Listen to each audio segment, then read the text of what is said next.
Hello, I'm Marcus Louth, and welcome to the Anomaly Project, the breakdown, the show that looks back at some of the details in our recent episodes that we didn't get a chance to at the time. Now, recently, myself and Steve Mera spoke with researcher and medium Stephen Bird, a show, as you will expect by now, that I recommend you check out in full, as we touch on some fascinating aspects of mediumship and the paranormal world.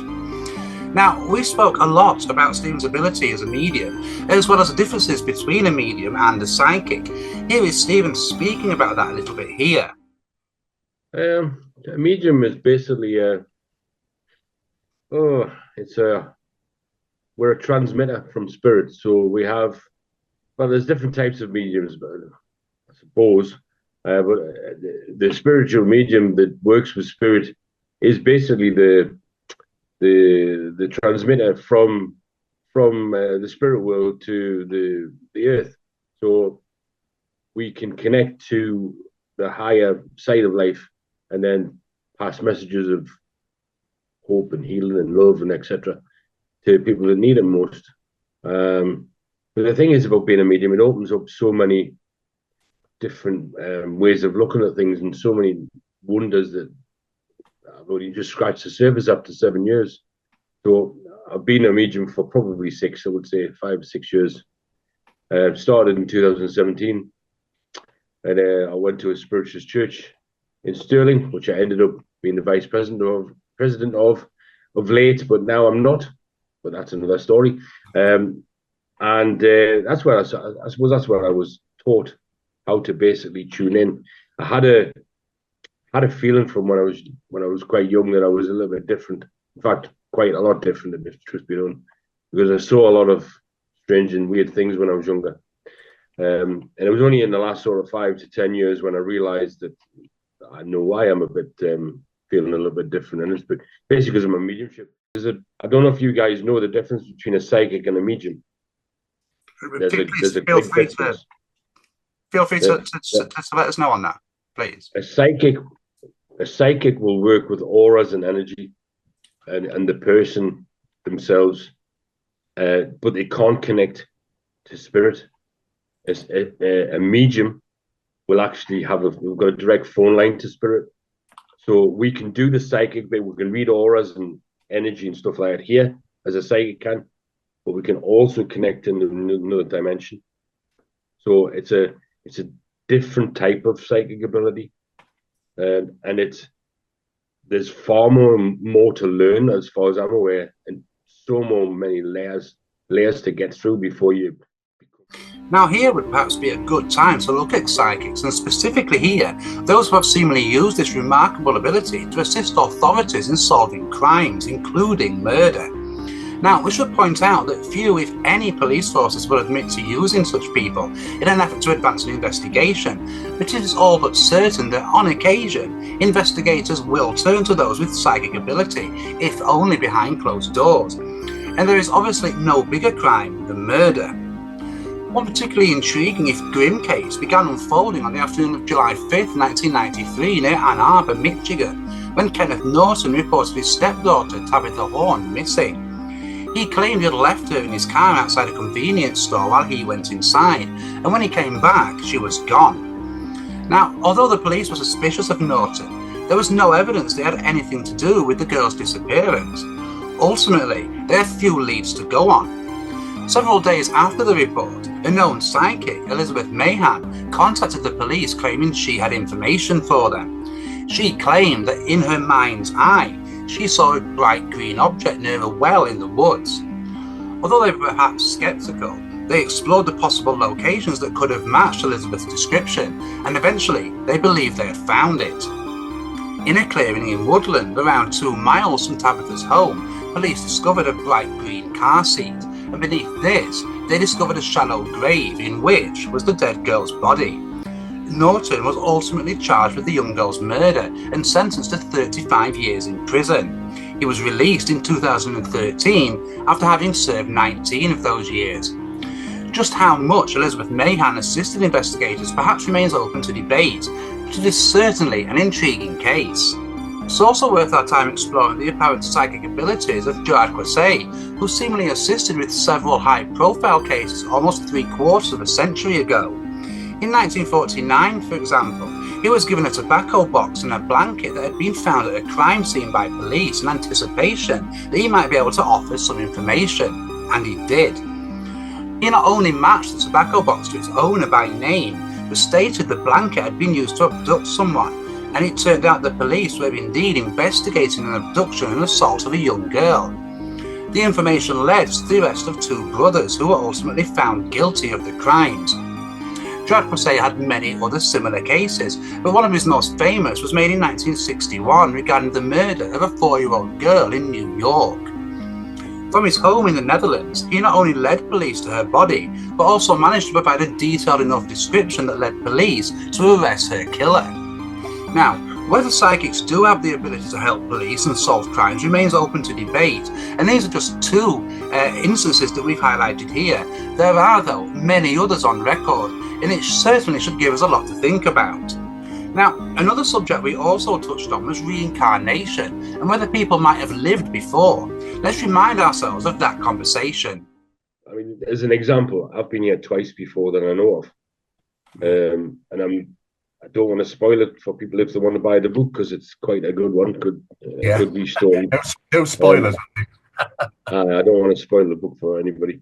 But I was a soldier in my first life, a soldier in my second life, and I'm now in this life. I've tried to get in the RAF twice. I've tried to get in the Territorial Army. I was accepted into the police, but then failed the medical on because I had an organ missing. And so I've tried to get a uniform in this life and been knocked back at every point. So I'm a healer in this. So I'm soldier, healer. Yeah. So there's an intelligence behind that as well. Well, it's a read here, Stephen, because I find it fascinating, the subject of reincarnation. I mean, we spoke about this earlier on, communicated, but when we were speaking earlier. I find it interesting that you mentioned that you were a soldier in past lives. I've had a recurring dream since I was a young child. I've had it hundreds of times, so it's the same. I'm in a hole or a dugout. I am a soldier, and it seems like it's a modern war, whether it's the Second World War or Vietnam, I don't know. I'm hiding, I have a gun. Suddenly I'm found, and basically the dream ends. That's what it, in me as a person, I would class myself as quite anti-gun. So I find it interesting, one, that I suspect that could be a memory of a past life. And I find it interesting that I've taken that stance. And you were saying that, you've had a past life as soldiers, and you basically would like to have been a soldier in this life. So, how did it, 2 questions really. I mean, what are your thoughts on that? And how did you come to realize that you had lived before? Was it through dreams? Was it through memories that flashed up? What triggered it was the without trying to spoil the story, it was the incident with the demon and then the angels. And then I asked my guardian angel, I says, why am I so fascinated with the city that I live in? And why do I feel as if I've been here before? And I'll leave it there. At that point, I was told where I used to live and what I did. And so that's when my head just exploded. At that point, I went, goodness gracious me. Didn't know that, I thought. It's fascinating. It really is. Yeah. Those things sort of fascinating. And I don't think enough research is done in regarding past life.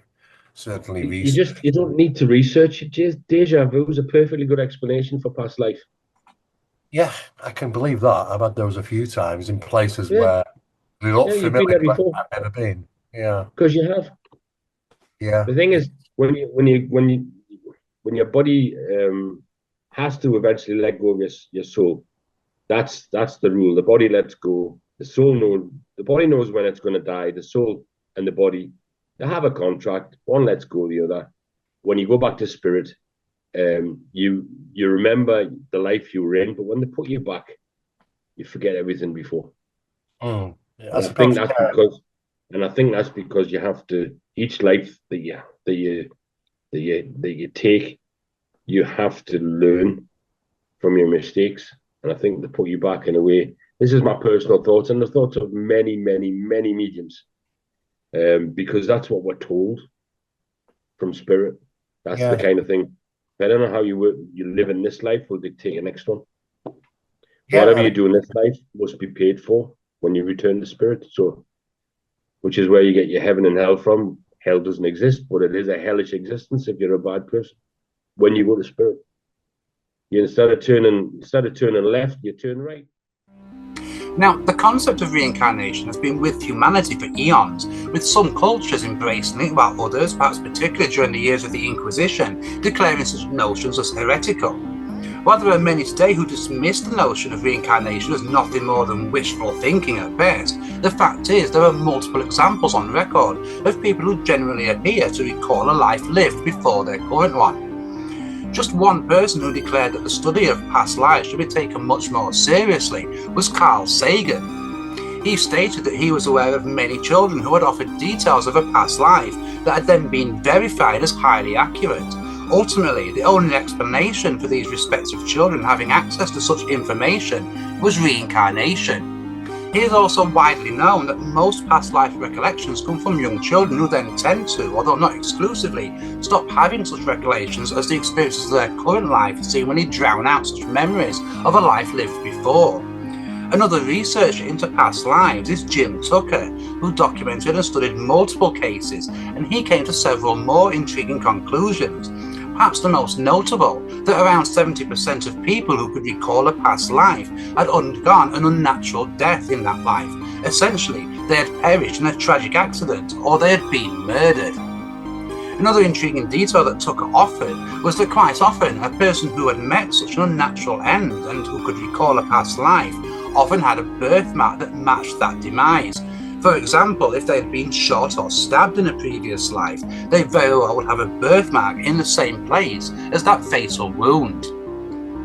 Now, when we listened to our conversation about reincarnation with Stephen Bird, we heard myself speaking about a recurring dream I had, so while I won't detail that again here, what I will detail is a discovery that I made years ago.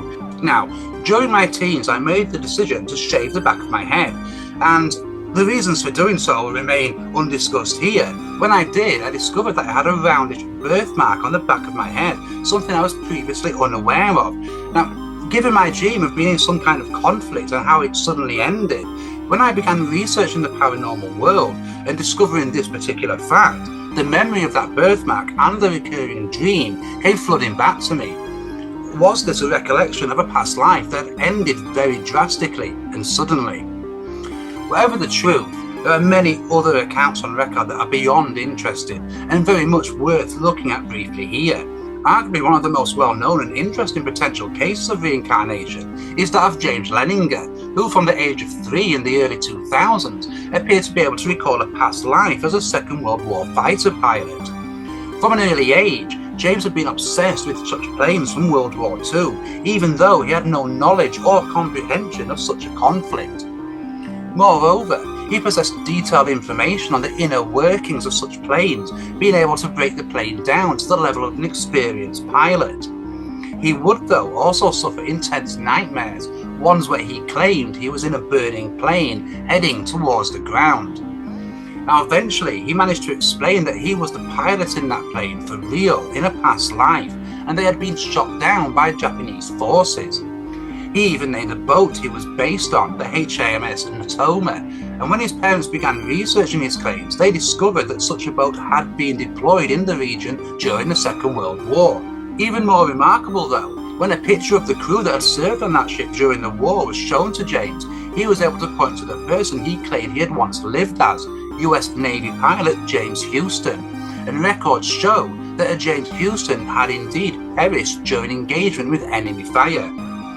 Perhaps confirming the young boy's claims even more, surviving crew members confirmed the finer details of Houston's death as entirely accurate.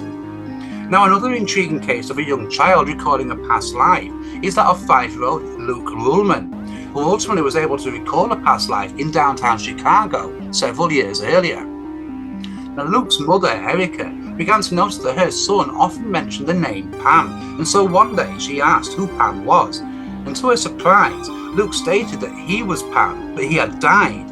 He then continued that he had went up to heaven but was pushed back down, at which point he stated he woke up and was a baby, her baby, who she called Luke. Now, despite her shock, Erica continued to ask her son about Pam, asking where she had lived and how she had died. He stated that he had lived in Chicago and that he, or Pam, took the train a lot. He then stated that Pam had died in a fire, which had forced her to jump from the window, a jump that had proven fatal. Now, Erica researched what her son had told her, and to her shock, she discovered in March 1993 a woman called Pam Robinson, along with 18 other people, had died during a fire at the Paxton Hotel in Chicago. And moreover, the report detailed that Pam had died after being forced to jump from one of the hotel windows to escape the smoke and flames. Now, without a doubt, one of the most thought-provoking cases of apparent reincarnation was that of the Pollock twins, who essentially were reincarnated as themselves into the same parents. Now, the story begins on May 5th, 1957 in Hexham, England, when sisters 11-year-old Joanna Pollock and 6-year-old Jacqueline Pollock were tragically killed in a car accident. Her parents, John and Florence Pollock, were shattered at the loss. However, a little over a year later, on October 4th, 1958, Florence gave birth to twin girls, Gillian and Jennifer. And despite the obvious joy the parents felt, they soon began to notice strange and quite disturbing details about their new arrivals.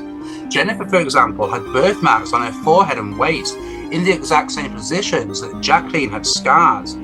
Even stranger, the two girls, as they grew older, began to ask for toys that had once belonged to their deceased sisters. Several years went by, and after having lived in Whitley Bay, the family decided to return to Hexham.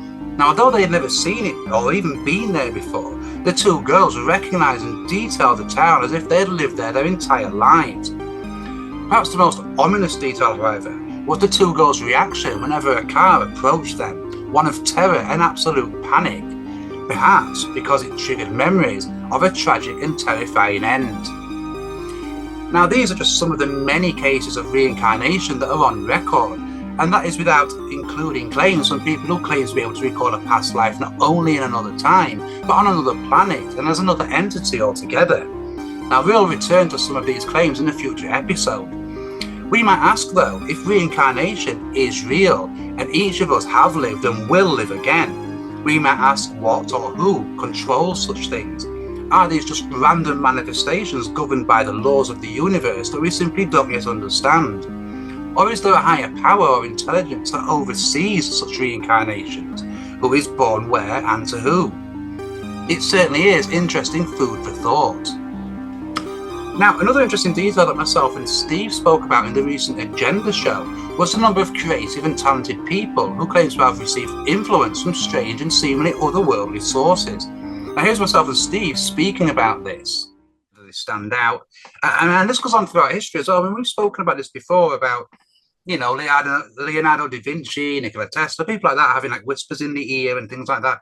But I mean, you can fan this out to like creative people. I mean, how many songwriters? There's a famous story about Freddie Mercury waking up at 4 a.m. and pulling the piano to the side of the bed, and he wrote Bohemian Rhapsody, and that's replicated throughout the creative world. So, is really that just human ingenuity, or is that a whisper in the ear as well? You know, and a really good question when you talk about people, the whisper in the ear or the download experience. Barry Fitzgerald, my colleague and friend, he wrote a really good book on this called The Influence. You know, and is it that sometimes we are gifted with information? Well, I went back and did some research on this, and I was absolutely shocked that if you look at some of the greatest inventors in the world, and you look to say, okay, so how did they come up with the idea? Well, some of these actually, they've been well documented, and some of them are biographies. And you're reading things such as, it came in a dream, or suddenly it was a kind of a downloaded experience.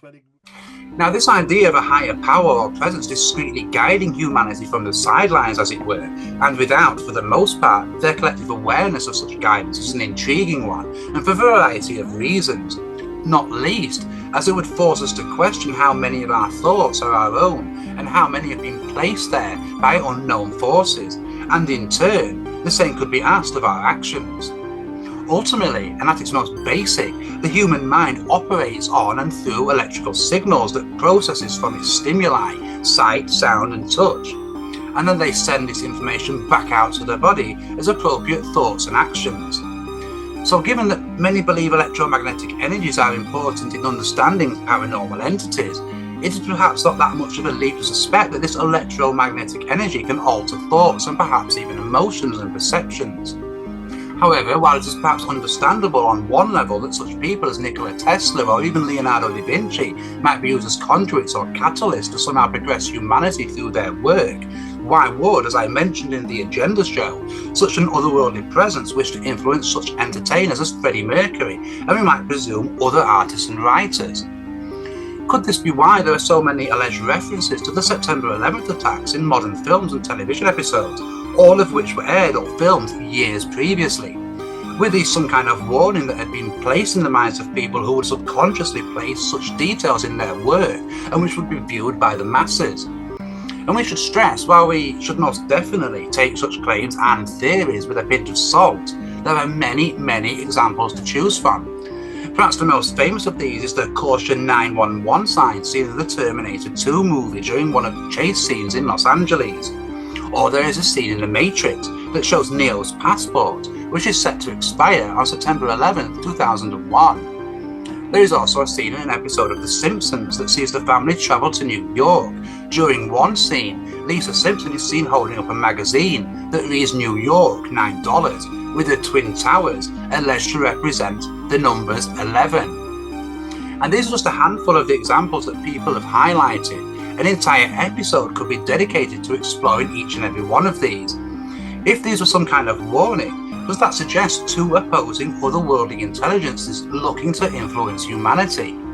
Or perhaps if we assume for one moment that these references to 9/11 were purposeful, albeit subconscious, might they not have been warnings at all, but some kind of communication between those in the know, or perhaps just plain old gloating? One more thing to consider here. If there is an intelligence that is somehow influencing humanity, could the powers that be also be aware of this? Is that why intelligence agencies around the world concern themselves, albeit discreetly, with UFO sightings and other elements of the paranormal? Are they looking to understand it for their own end? And if so, would they use it against humanity to control populations, their thoughts and their actions? Okay, now we are getting into wild speculation territory here, but that's okay. Speculation is good, as long as it is grounded speculation. One thing that is certain is that there is plenty here for us to think about.